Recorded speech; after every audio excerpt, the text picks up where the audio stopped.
নমস্কার। আজকের এই ভিডিওর মাধ্যমে আমরা দেখে নেব আপনারা কি করে রেশন কার্ডের পরিবার বিভাজন করবেন। মানে দেখা যাচ্ছে আপনার পরিবারে হয়তো 7 জন বা তার বেশি মেম্বার আছে। আপনারা চাইছেন আপনাদের যে রেশন কার্ডগুলো আছে মানে একসাথে যে রেশন পান সেটাকে ভাগ করে নিতে। 7 জনের মধ্যে 3 জন হয়তো একদিকে চলে গেলেন, 4 জন হয়তো আলাদা একটা ফ্যামিলি হয়ে গেলেন। অন্নপূর্ণা যোজনার ফর্মে অনেকেই ভাবছিলেন যে রেশন কার্ড অনুযায়ী পরিবার বিভাজন হয়তো করতে হবে বা ফর্ম ওইভাবে ফিল আপ করতে হবে। এটা কিন্তু যদিও এরকম কোনো ব্যাপার নয়, কিন্তু আপনারা যদি চান এখন রেশন কার্ডে পরিবার বিভাজন করতে পারেন। মানে রেশন কার্ডের যিনি হেড আছেন তাকে চেঞ্জ করে আপনি নিজে হেড হতে পারেন।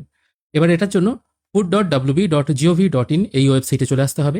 এখানে আসার পর পেজটিকে একটু স্ক্রোল করে নিচে এসে সিটিজেন হোম বলে যে অপশনটি আছে এখানে ক্লিক করবেন।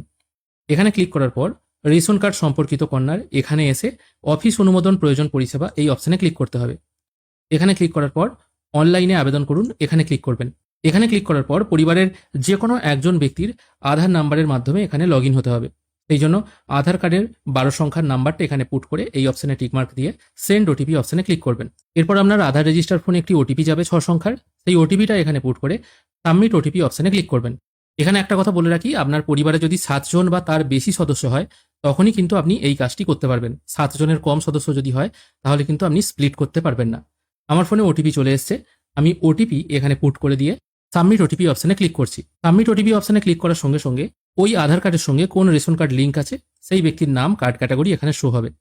এখানে যদি সবকিছু ডিটেল ঠিকঠাক থাকে তাহলে ইয়েস অপশনে ক্লিক করে নেক্সট অপশনে ক্লিক করবেন। নেক্সট অপশনে ক্লিক করার সঙ্গে সঙ্গে দেখতে পাচ্ছেন এই পরিবারে টোটাল রেশন কার্ড আছে 9 জন মেম্বারের এবং সবকটা কার্ডই অ্যাক্টিভ আছে। ফ্যামিলি স্প্লিট বা পরিবার বিভাজন করার জন্য একদম স্ক্রোল করে নিচে চলে আসবেন। এখানে আসার পর অনলাইন ফর্ম সেবা এই অপশনে ক্লিক করবেন। এখান থেকে দেখুন একটি ফর্ম আছে 13 নম্বর ফর্ম, যেখানে বলা হয়েছে পরিবার বিভাজন করার জন্য আপনাকে 13 নম্বর ফর্ম ফিল আপ করতে হবে। তবে যাদের এএওয়াই ক্যাটাগরির কার্ড আছে তাদের কিন্তু পরিবার বিভাজন করা যাবে না। আমি এখানে পরিবার বিভাজন করব কারণ এনার এসপিএইচএইচ ক্যাটাগরির কাজ। আমি এখানে ক্লিক করুন, এই অপশনে ক্লিক করব। এখানে ক্লিক করার সঙ্গে সঙ্গে আপনি 13 নম্বর ফর্ম ফিল আপ করছেন দেখাচ্ছে। আধারের সঙ্গে ফোন নাম্বারও লিঙ্ক আছে, এটা শো হচ্ছে। রেশন কার্ডের সঙ্গে ফোন নাম্বার লিঙ্ক আছে, এটাও শো হচ্ছে। তারপর আমি নেক্সট করছি। এরপর ওই পরিবারে টোটাল কতজন মেম্বার আছে সবার নাম এখানে শো হচ্ছে এবং সবার কার্ড কিন্তু এখানে অ্যাক্টিভ আছে। এই জন্য এগুলো কিন্তু সবুজ আকারে শো হচ্ছে। যদি কার্ড ইনঅ্যাক্টিভ থাকতো তাহলে কিন্তু লাল হতো। এখানে সবগুলো কার্ড অ্যাক্টিভ আছে। এরপর নেক্সট অপশনে আবার ক্লিক করবেন। এরপর আপনাকে চুজ করতে হবে আপনি কোন কোন মেম্বারদের কার্ড আলাদা করতে চান। এখানে একটা কথা বলে রাখি, এখানে দেখুন একজনের কার্ডের পাশে অলরেডি টিকমার্ক হয়ে আছে। এর কারণ হচ্ছে যে ব্যক্তির আধারের মাধ্যমে আপনি এই পেজে লগ ইন হবেন, মানে প্রথমে যার আধার কার্ড পুট করে আপনি ওটিপি পুট করে লগ ইন করলেন, তিনি কিন্তু একজন মেম্বার অলরেডি হয়ে গেছেন। তাই তিনি বাই ডিফল্ট সিলেক্ট হয়েই থাকবেন। এবার এনার সাথে আর কাকে কাকে আলাদা করে ফ্যামিলি স্প্লিট করতে চান তাদেরকে সিলেক্ট করতে হবে। এখানে এই ব্যক্তি যেমন দেখতে পাচ্ছেন এই ব্যক্তির নাম অলরেডি সিলেক্ট হয়ে আছে। এবার ইনি আর পরিবারের বাকি কোন মেম্বারদেরকে নিয়ে আলাদা হতে চান সেই মেম্বারদের নামগুলো সিলেক্ট করতে হবে। এখান থেকে আমি এই মেম্বার ছাড়া আরও 2 জনকে সিলেক্ট করে নিলাম। তাহলে টোটাল এখানে 3 জন হয়ে গেল, আর বাকি রইল 6 জন। টোটাল 9 জন মেম্বারের মধ্যে আমি 3 জনকে ভাগ করে নিচ্ছি, আর 6 জন যেমন ছিল তেমনই আছে। আমি এখানে 3 জনের নাম সিলেক্ট করে নিয়েছি। এই ওপরের একজন, নিচে একজন এবং মাঝখানে একজন যার আধারের মাধ্যমে আমি লগ ইন হয়েছিলাম সে অলরেডি রয়েছে। তারপর আমি স্প্লিট বেনিফিশিয়ারি এই অপশনে ক্লিক করছি। এই অপশনে ক্লিক করার পর একদম নিচের দিকে যে 3 জন আলাদা হয়ে যাচ্ছে ওই পরিবার থেকে তাদের নাম এখানে আলাদাভাবে শো হচ্ছে। তারপর নেক্সট অপশনে ক্লিক করছি। নেক্সট অপশনে ক্লিক করার পর বাকি পরিবারের মেম্বার যারা রয়ে গেল, মানে যে 6 জন রয়ে গেল আর কি। প্রথমে 9 জন মেম্বার ছিল, 9 জন থেকে 3 জন আলাদা হয়ে গেল আর বাকি 6 জন আলাদা রয়ে গেল।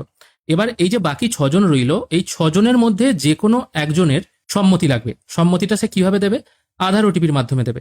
এখানে এই যে 6 জন মেম্বার দেখছেন, 6 জনের মধ্যে যে কোনো একজনের ফোনে আপনাকে আধার ওটিপি পাঠাতে হবে। এখান থেকে আমি যে কোনো একজন ব্যক্তির নাম সিলেক্ট করে নিচ্ছি যিনি সম্মতি দেবেন, মানে আধার ওটিপি দেবেন।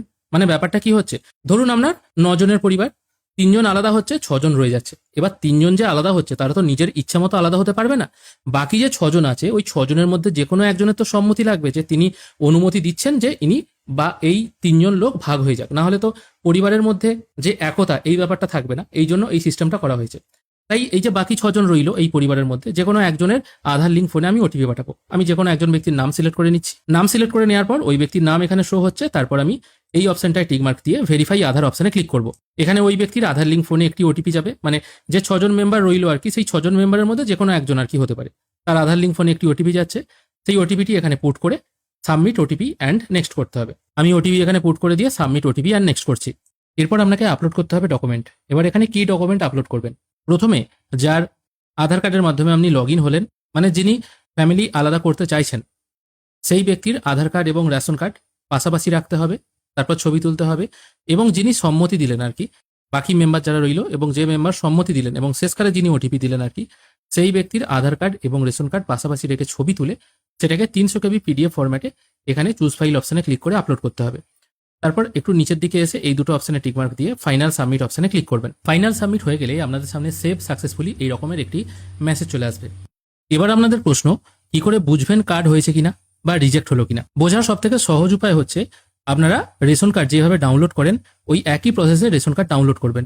এই যে food.wb.gov.in এই ওয়েবসাইটে এসে ই রেশন কার্ড এই অপশনে ক্লিক করবেন। এখানে ক্লিক করার পর click to download E ration card এই অপশনে ক্লিক করবেন। এখানে ক্লিক করার পর পরিবারের যে কোনো একজন ব্যক্তির রেশন কার্ড নাম্বার এখানে পুট করে ক্যাপচা পুট করে সার্চ করবেন। যদি দেখেন যে রেশন কার্ড ডাউনলোড করার সময় পরিবারে যতজন ব্যক্তি আগে ছিল ততজন ব্যক্তির নামই ওখানে শো হচ্ছে, তাহলে জানতে হবে কিন্তু এখনো পর্যন্ত বিভাজনটা হয়নি। যদি রেশন কার্ড ডাউনলোড করার সময় দেখায় যে যাদেরকে আপনি আলাদা করেছেন তাদের নাম বাদ দিয়ে বাদবাকি মেম্বারদের নাম শো হচ্ছে, তাহলে জানতে হবে ফ্যামিলি স্প্লিট হয়ে গেছে। এবার প্রশ্ন, কতদিন সময় লাগে? দেখুন, এটা নির্ভর করছে অফিসারদের উপর। তারা যখনই অ্যাপ্রুভ্যাল দিয়ে দেবে তখনই কিন্তু আপনার কাজ হয়ে যাবে। এবার তারা কতদিন পর অ্যাপ্রুভ্যাল দেবে সেটা তাদের উপর নির্ভর করছে। নর্মালি আপনার যদি সবকিছু ঠিকঠাক থাকে তাহলে 1 সপ্তাহের মধ্যেই এই বিভাজনটা হয়ে যায়।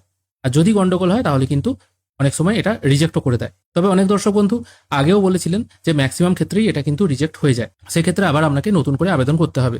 তবে এই নিয়ম ফলো করে কারা ফ্যামিলি স্প্লিট করতে পেরেছেন সেটা অবশ্যই কমেন্ট করে জানাবেন। আর যদি রিজেক্ট হয়, কি কারণে রিজেক্ট হয়েছে বা অফিসে গিয়ে কথা বললে কি কারণে অফিসাররা রিজেক্ট করেছেন সেটা যদি আপনাদের জানা থাকে সেটাও অবশ্যই জানাবেন। আজকের ভিডিও এখানেই শেষ করছি। ভিডিও যদি ভালো লেগে থাকে অবশ্যই একটি লাইক করবেন। ভিডিও দেখার জন্য অসংখ্য ধন্যবাদ। ভালো থাকবেন।